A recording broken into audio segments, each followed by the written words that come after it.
Anyway, just carrying on with the programme, the British Club Championship today was won by Lloyds. They defeated Garswood Hall by 36 in the final, so congratulations to Mike Garrity and his team on an excellent victory.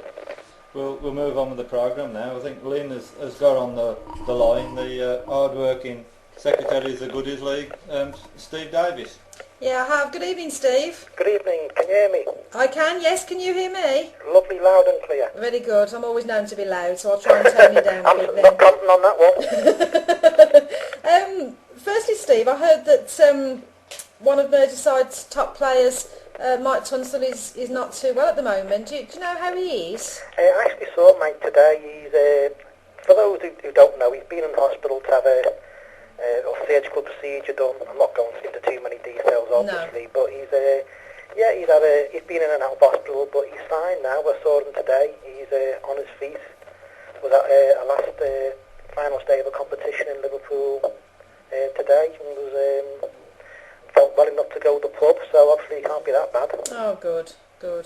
Well, obviously I know both Mel and myself know Mike very well, so certainly on behalf of us personally and on behalf of Talkingbowls, as and when you do see or speak to Mike again, if you would wish him a speedy recovery from ourselves, Steve, that would be great if you wouldn't mind doing that for us. Yeah, absolutely no problem. There's a rumour he may be going up with us tomorrow to the finals of the Mayfield two-man team, because a couple of friends of ours, Danny Barwise and Phil Lee, are in the finals. So as of, well, last time I saw him, he was coming up with us tomorrow, so I'll pass on your best wishes. Yeah, please do. Yeah, please do. Going back to the Goodies League, Steve, I mean, how's the league gone this season? It's gone very well. We've got a 26-game calendar, so it's a long season. But I think if my facts are correct, we've had our first winners outside the Greater Manchester region, Greater Manchester area, with Yorkshire's Lower Hopton winning the league. So yeah, it's been a really, really good season. I've been happy the way I've played, and I think most other teams have had a better season than, well, better season than they were last year, because the weather's been a bit better as well. So everyone seems to be, well, as happy as they can be. Yeah.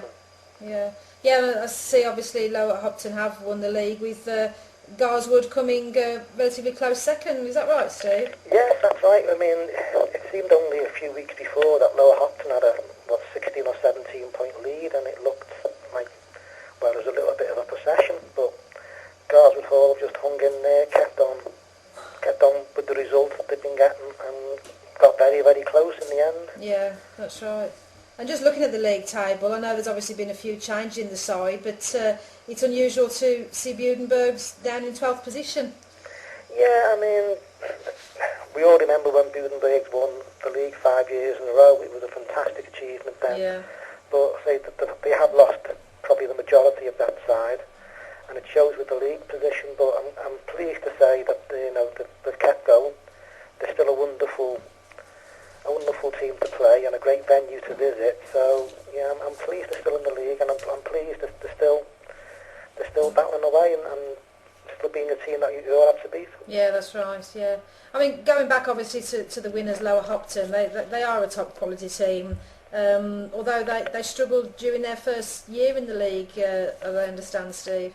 The first year was always a bit of a learning curve, because although they had quite a few players who were very experienced in the league, obviously most of the team is new to the actual, being in your car for an hour and then playing a top class player on their own green. So they had a mixed season, and I think they finished, if I remember rightly, in the top 4 or top 5. They struggled last year because I think the green wasn't as good as it can be. They've had one or two problems at the start of the season, but no, they've worked on the green, and they've worked tirelessly to improve their performances, and it shows. I mean, yeah. As soon as Mr. Wilson handed over the captaincy to Mr. Hickey, all of a sudden it's all gone one way.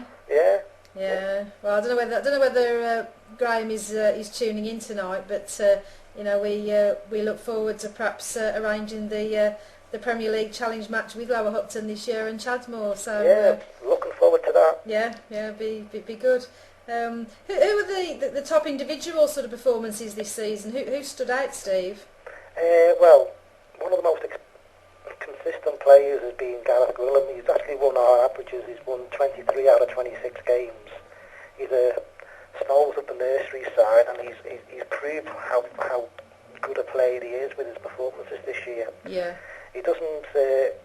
He always plays in the last two, and he's a great fella, and he's had a wonderful season, and he's fully deserved to win the averages. Oh, excellent. But it's been very, very close behind him.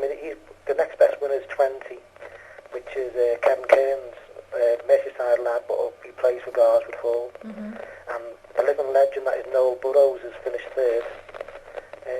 So yeah, it's been a very tight averages table this year. It's been very difficult to predict who was going to win it, but Gareth has been so consistent. It's been, he's in a way run away with it in the end. Yeah, good. But those that have been trying to keep up with him have had a battle to try and stay in the top 3 or 4. Mm.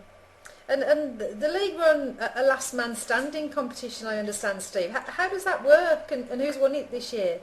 Unless I'm very much mistaken, I'm going to put my foot in my mouth. I think Gary Ellis has won it.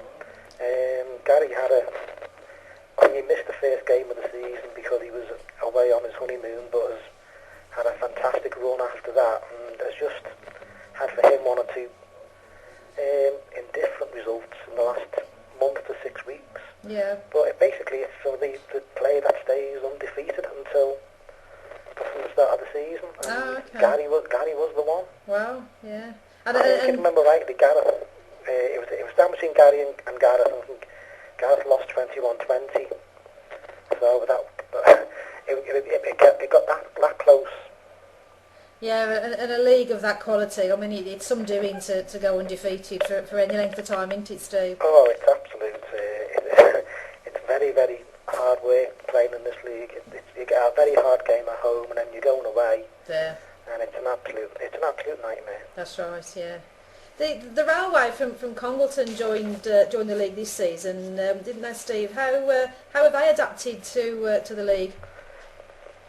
They've had an average first season. I'm going to say that I don't mean not belittling what they've done, but they finished exactly midway in the league table. They've won 13, lost 13. They've got a typical first season performance where they've had some really good results at home, some really good results away, but also they found a couple of venues to be really, really hard work to visit. I mean, they only had one winner away at Tong. That was going back into the start of the season. They had a good first 4 weeks, and then all of a sudden they just found, this is a tough league, and you've got to be really hard and try and be really consistent. And I think they haven't got the best 10 players out every week. Mm. And I think that's shown a bit in one or two results. I mean, probably the 2 most difficult places to go are Tong, with the quality of the side they've got, and Garswood Hall, which is an absolutely fantastic green, but it's about 70 or 80 yard corners, and that's been the 2 venues that have given them the most trouble. Yeah. I mean, Garswood Hall's a superb green, isn't it? I mean, to go there and get any kind of results, at individual and team level, you've really done well, haven't you, there at Garswood Hall? Oh yeah, I mean, I think most players in the league will have gone to Garswood Hall at one stage and got an absolute hammering, and it's part of the learning curve, as they say. It's that kind of green, isn't it? So. Oh, marvellous green. Great food afterwards as well. Yeah, good.